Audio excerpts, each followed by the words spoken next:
Chadha sir thank you for giving me an opportunity to speak on this bill. Sir 22 lakh बच्चे, रोज 18 घंटे की मेहनत, एक 3 घंटे का एग्जाम, लेकिन एक कैमरा फोन, व्हाट्सएप पर एक मैसेज, टेलीग्राम पर एक पीडीएफ, रात 2 बजे पेपर लीक, सब खत्म, स्टूडेंट की सारी मेहनत बर्बाद।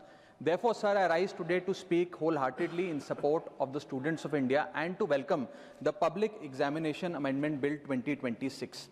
सर, पेपर लीक जैसी सीरियस बीमारी का परमानेंट इलाज करना होगा। जैसे कैंसर का इलाज क्रोसिन खिलाकर नहीं किया जा सकता, ठीक वैसे ही पेपर लीक जैसी प्रॉब्लम का इलाज मीडिया साउंड बाइट से नहीं बल्कि इंस्टीट्यूशनल सॉल्यूशन से होगा, जो आज हमारी सरकार इस बिल के माध्यम से करने जा रही है by introducing India's first ever anti paper leak framework. सबसे पहले मैं नीट के स्टूडेंट्स को कुछ कहना चाहूंगा। आपका गुस्सा जस्टिफाइड है, आपकी पेन रियल है और आपको एग्जामिनेशन सिस्टम से जो कंप्लेंट है वो कंप्लेंट भी जेन्युइन है। Your voice matters. और जब आपने अपनी चिंता व्यक्त करी, अपना दर्द बताया, when you demanded, the honourable prime minister heard that demand, not just as a prime minister but also as a guardian, परिवार के मुखिया की तरह उस बात को सुना। Students demanded, government acted, historic decisions taken, systems changed. Sir, जब एक स्टूडेंट नीट जैसे पब्लिक एग्जाम की प्रिपरेशन करता है तब वो अकेला तैयारी नहीं करता, उसका पूरा परिवार प्रिपरेशन करता है। माँ अपनी छोटी छोटी जरूरतें रोक देती है, घर का बजट कम करती है, पिता फैमिली की सेविंग्स को कोचिंग फीस, रेंट और टेस्ट सीरीज पे खर्च करता है, फैमिलीज को लोन तक लेना पड़ता है, और स्टूडेंट खुद कोटा, जयपुर, चंडीगढ़, दिल्ली, पटना जैसे शहरों में जाकर घर से दूर रहता है, दिन में 18-18 घंटे पढ़ता है, रात 2 बजे तक पढ़ाई करता है और फिर अलार्म लगाकर सुबह 5 बजे क्लासेस के लिए उठ जाता है। परिवार से दूर, कोई सोशल लाइफ नहीं, कोई त्योहार फेस्टिवल नहीं, सोशल मीडिया, फ्रेंड से दूर, और अपनी स्लीप और अपनी हेल्थ से भी कॉम्प्रोमाइज करता है, क्योंकि उसे पता है कि जब वो पेपर लिखेगा तो सिर्फ पेपर नहीं, अपनी फैमिली के लिए एक बेटर फ्यूचर लिखने जा रहा है। और फिर एक दिन एग्जाम की तारीख पर उसे पता लगता है कि 3 साल से वो जिस पेपर की तैयारी कर रहा था वो पेपर किसी ने पहले ही पैसे देकर हासिल कर लिया, पेपर लीक हो गया। और इस समय सर सिर्फ पेपर लीक नहीं होता, उस स्टूडेंट का मेहनत, उसकी ड्रीम्स, उसकी सेल्फ बिलीफ, उसका ट्रस्ट, उसकी एस्पिरेशंस, ये सब लीक होती हैं और उसकी मेंटल और फिजिकल हेल्थ पे असर पड़ता है। I understand that pain sir, because मैं खुद भारत के, अभी कुछ साल पहले ही भारत के एक पब्लिक एग्जामिनेशन सिस्टम का स्टूडेंट रहा, चार्टर्ड अकाउंटेंसी का। And sir, because I have spent enough time in this house critiquing the government, I have earned the right to say my next sentence with full conviction and sincerity कि जब बात students की आई, when it came to our students and the youth of India, the government heard, the government actioned and the government delivered. Students का feedback लिया, students की demands को honour किया और ये डेमोन्स्ट्रेट किया कि सरकार स्टूडेंट्स के साथ खड़ी है। जिस उम्मीद के साथ स्टूडेंट्स ने अपनी मांग प्राइम मिनिस्टर साहब के सामने रखी, उस चिंता को, उस दर्द को समझते हुए तमाम एक्शन लिए गए, तमाम स्टेप्स लिए गए, जैसे कि शॉर्ट टर्म और long term steps. Number 1, paper leak के बाद इमीडिएटली री एग्जाम कराया गया ताकि साल बर्बाद ना हो। जांच सीबीआई को सौंपी, एसआईटी का गठन हुआ, स्पेशल इन्वेस्टिगेशन टीम, जिसने 13 लोग मेन किंगपिन समेत गिरफ्तार किए। मात्र 75 दिन में, आज से 2 दिन पहले जब 75 दिन पूरे हुए जांच के, चार्जशीट भी फास्ट ट्रैक कोर्ट में दर्ज करा दी गई, जांच को महीनों सालों लटकाया नहीं। 47 नेशनल टेस्टिंग एजेंसी के ऑफिसर्स को शंट आउट किया गया, एजुकेशन सेक्रेटरी का तबादला हुआ, यहां तक कि मॉरल ग्राउंड्स पे हमारे ऑनरेबल होम एजुकेशन मिनिस्टर ने इस्तीफा तक दिया और स्टूडेंट प्रोटेस्टर्स के खिलाफ जो केसेस थे उन्हें विड्रॉ किया गया। बेरीड फैमिलीज जिसके अपने किसी घर के बच्चे को, किसी स्टूडेंट को खो दिया, उसको कॉम्पनसेशन दी जा रही है। एग्जाम सिक्योरिटी प्रोटोकॉल्स को स्ट्रेंथन किया जा रहा है और अगली बार से यह नीट का पेपर ओएमआर शीट से नहीं बल्कि फुल्ली कंप्यूटर बेस्ड टेस्टिंग से कराया जाएगा ताकि remotest chance of paper leak भी एलिमिनेट कर दिया जाए। इसी के साथ साथ सरकार ने एक हाई पावर टास्क फोर्स का गठन किया है जो फर्दर रिफॉर्म्स अंडरटेक करेगी कि भारत के पब्लिक एग्जामिनेशन सिस्टम की इंटेग्रिटी को कैसे प्रिजर्व और प्रोटेक्ट किया जाए, और इसमें इंडिया के मोस्ट अक्लेम्ड एक्सपर्ट्स जैसे कि नंदन नीलकनी साहब को समिति में डाला गया है। इसी के साथ साथ डेटरेंस क्रिएट करने के लिए, अपराधी के मन में खौफ पैदा करने के लिए एक ऐसा कानून लेकर आज सरकार सदन में आई है जिसके पास होने के बाद कोई अपराधी सपने में भी यदि पेपर लीक करने का सोचेगा तो उसकी रूह कांप जाएगी। पहली चीज, पेपर लीक को एक इंडिविजुअल द्वारा किया गया क्राइम नहीं बल्कि एक ऑर्गेनाइज्ड सिंडिकेट नेटवर्क द्वारा किए गए क्राइम के तौर पे ट्रीट किया जाएगा, जिसमें इनसाइडर हो, कोचिंग माफिया हो, लॉजिस्टिक वेंडर हो, प्रिंटिंग प्रेस हो, सॉल्वर गैंग हो, एग्जाम ऑफिशियल्स हो, सब पर कार्रवाई होगी। सबको दोषी करार देने के बाद, गिल्टी करार देने जाने के बाद 10 साल तक की जेल होगी और 10 करोड़ रुपए तक का जुर्माना लिया जाएगा। सारे ऑफेंसेस को cognizable, non bailable, non compoundable बनाया गया। एक स्पेशल टास्क फोर्स का गठन किया गया कि अब कभी भी यदि पेपर लीक की संभावना भी उत्पन्न होती है तो यह स्पेशल टास्क फोर्स जांच करेगी और यह इन्वेस्टिगेशन सालों साल नहीं लटकाई जाएगी। 2 महीने के अंदर अंदर से इस इन्वेस्टिगेशन को कंप्लीट करना होगा। और इसी के साथ साथ फास्ट ट्रैक कोर्ट्स का गठन किया जो ये इंश्योर करेंगे कि इसमें स्पीडी ट्रायल हो, डे टू डे ट्रायल हो, स्पेशल पब्लिक प्रोसिक्यूटर होगा, 3 महीने में पनिशमेंट सुनाई जाएगी। सर मैं बता दूं हमारे देश में fast track courts heinous crimes के लिए बने हैं, जैसे कि क्राइम्स अगेंस्ट वुमेन, रेप और पॉस्को जैसे अपराध के लिए। आज हमने पेपर लीक को उस हीनियस क्राइम्स की कैटेगरी में ला खड़ा किया है सर। इसी के साथ साथ सर इंस्टीट्यूशनल और systematic reforms will demonstrate zero tolerance towards paper leak और इससे भारत की इंडियन पब्लिक एग्जामिनेशन सिस्टम की इंटेग्रिटी को हम प्रिजर्व और प्रोटेक्ट कर पाएंगे। ये सब इसलिए हुआ because sir there is nothing more important than the students and their future. Sir their voices mattered, their voices were heard and systematic and systemic changes have been brought in. उनकी आवाज को, students की आवाज को कोई political challenge नहीं बल्कि एक परिवार की भीतर की चिंता की तरह समझकर, जैसे घर के बच्चे घर के बड़े से अपनी चिंता व्यक्त करते हैं, दर्द व्यक्त करते हैं, डिमांड्स रखते हैं, ठीक वैसे ही सरकार ने ये तमाम फीडबैक लेते हुए एक्शन लिया। Sir Benjamin Franklin American philosopher, statesman, diplomat रहे, उन्होंने कहा था well done is better than well said. सालों तक इस देश में पेपर लीक होता आया लेकिन सिर्फ डिस्कशन और सिर्फ साउंड बाइट हुई। आज एक्शन हो रहा है, सिस्टमैटिक रिफॉर्म्स आ रहे हैं और भारत का पहला एंटी पेपर लीक फ्रेमवर्क बनके तैयार है और आपके सामने है।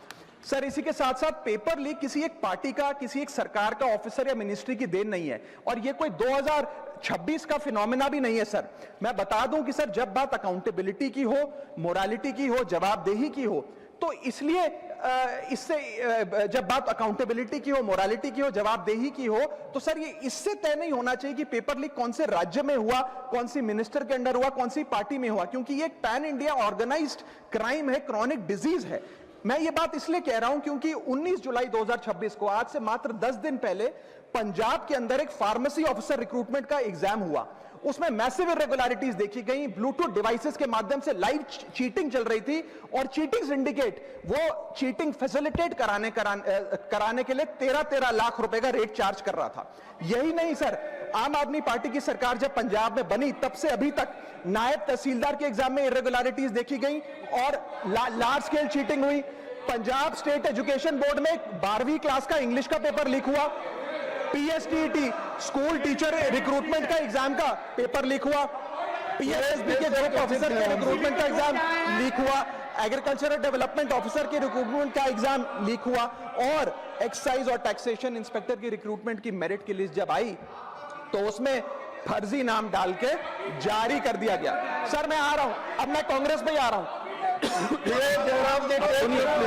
आप कांग्रेस का सुनिए सर, ये मेरा समय खराब कर रहे हैं। आप बोले ना, आप बोले सर। जब सर कांग्रेस की कर्नाटक में सरकार है, इसी साल जनवरी 2026 में एसएसएलसी का पेपर हुआ। इसी साल कर्नाटक में कांग्रेस की सरकार के अंडर एसएसएलसी का पेपर हुआ, पेपर लीक हुआ और वो पेपर ऑनलाइन 200 रुपए में स्टूडेंट्स को बेचा जा रहा था। हिमाचल प्रदेश में HP state selection commission recruitment exam का पेपर कांग्रेस के कार्यकाल में लीक हुआ। अब आप सुनिए सबसे चौंका देने वाली घटना। सर सबसे शॉकिंग और सैड बात यह है कि 2016 में कर्नाटक में जब कांग्रेस की सरकार थी तब वहां पे 12वीं कक्षा का प्री यूनिवर्सिटी कॉलेज का 12th का केमिस्ट्री का पेपर लीक हुआ। ये क्लासरूम का पेपर नहीं था सर, ये स्टेट बोर्ड एग्जाम था। ये स्टेट का एग्जाम जब पेपर लीक हुआ, बच्चे एग्जाम देकर घर आ गए, पता लगा पेपर लीक हो गया, पेपर कैंसिल कर दिया।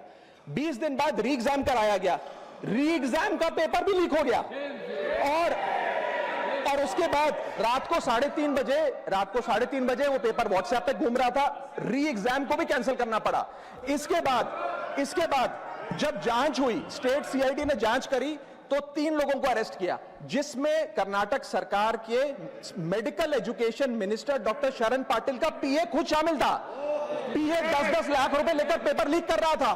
उसके बाद जब मंत्री जी से पूछा गया कि आप इस्तीफा क्यों नहीं देते, आपकी मॉरल और डायरेक्ट जिम्मेदारी बनती है, आपके दफ्तर का आपका पीए पेपर लीक कर रहा है, आप क्यों नहीं इस्तीफा देते, तो उन्होंने कहा कि there is no question of resigning, अगर कुछ गलत हुआ है तो वो मेरे पीए का पर्सनल मैटर है, उसकी पर्सनल लाइफ है। वहां सर ऑफिस गवर्नमेंट का, डेजिग्नेशन गवर्नमेंट की, एक्सेस गवर्नमेंट का, बट अरेस्ट की बात आई तो पर्सनल लाइफ का मैटर है। और आयरनी देखिए, आज 2026 में कर्नाटक में फिर कांग्रेस की सरकार है और डॉक्टर शरण पाटिल फिर मंत्री हैं और उसी विभाग के मंत्री हैं, मेडिकल एजुकेशन विभाग के मंत्री। ये है स्टैंडर्ड ऑफ अकाउंटेबिलिटी। सर सुन लो, उसी के साथ साथ 2004 से 2014 के बीच में जब यूपीए की सरकार थी तो कांग्रेस के कार्यकाल में दर्जनों एग्जाम्पल हैं, डॉक्यूमेंटेड एग्जाम्पल हैं पेपर लीक के सर, जिसमें मुख्य तौर पर AIIMS post graduate medical entrance exam 2006 में लीक हुआ, रेलवे रिक्रूटमेंट बोर्ड का एग्जाम 2009 का लीक हुआ, all India engineering entrance exam 2011 UPA के कार्यकाल में लीक हुआ और SSC combined graduate level exam 2013 leak हुआ। सर इस पीरियड में उस समय की यूपीए सरकार ने क्या किया? कोई अकाउंटेबिलिटी एस्टैब्लिश करी, कोई एग्जाम सिक्योरिटी आर्किटेक्चर को ओवरऑल करने के लिए कोई कानून लाए, कोई dedicated anti paper leak law लाए, कुछ नहीं लाए। सर मैं एक बात कहना चाहता हूं, सर पॉलिटिकल मेमोरी सिलेक्टिव हो सकती है, पब्लिक रिकॉर्ड सिलेक्टिव नहीं हो सकता। अगर नेशनल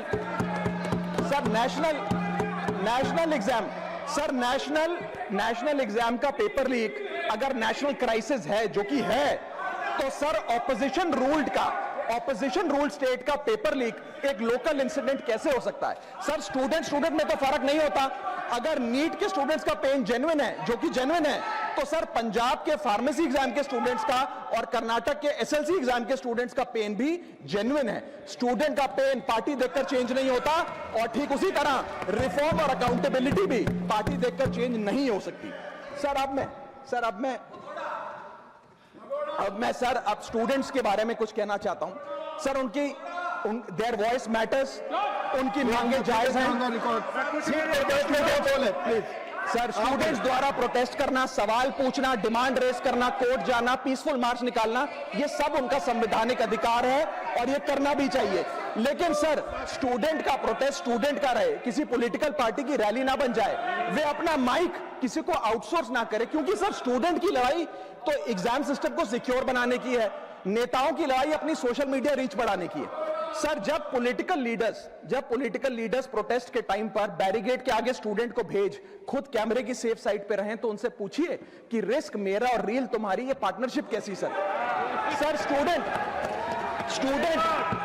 का मूवमेंट स्टूडेंट के फ्यूचर के लिए है, किसी फ्लॉप पॉलिटिकल पार्टी के कमबैक के लिए नहीं है सर। और जो पॉलिटिकल पार्टी के अपने खुद के फ्यूचर का आता पता नहीं, वो स्टूडेंट के फ्यूचर की क्या लड़ाई लड़ेगी सर। स्टूडेंट्स को जस्टिस चाहिए, पॉलिटिकल पार्टी को फुटेज।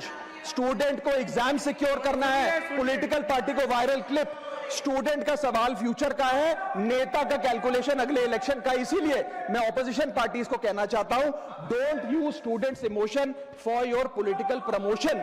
ये लड़ाई बीजेपी वर्सेस कांग्रेस नहीं है, ये लड़ाई मेरिट वर्सेस माफिया की है, मेहनत वर्सेस सेटिंग की है। और सर एक बात और, सर आज हमारे स्टूडेंट्स पर पढ़ाई का बहुत स्ट्रेस है।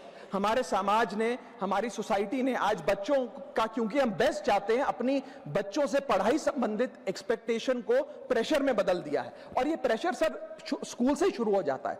जब बच्चा 10वीं क्लास का बोर्ड का एग्जाम दे रहा होता है तो बोला जाता है ये क्रिटिकल ईयर है, अच्छे मार्क्स लाने हैं, नहीं तो स्ट्रीम नहीं मिलेगी, पूरा करियर बर्बाद हो जाएगा। 12वीं क्लास में जाता है तो प्रेशर और बढ़ता है, बोला जाता है ये लाइफ का टर्निंग पॉइंट है, आगे की जिंदगी कैसे डिसाइड होगी। जेई, नीट, सीयूईटी, तमाम एंट्रेंस एग्जाम की तैयारी का प्रेशर अलग। और सर जब कॉलेज पहुंचता है तो एक अलग ही लेवल का प्रेशर होता है। उसको बोला जाता है सीजीपीए ठीक रखो वरना प्लेसमेंट नहीं मिलेगी। ये पूरी लाइफ का सवाल है, करियर का सवाल है। हर स्टेज पर प्रेशर का सिलेबस बढ़ता जाता है।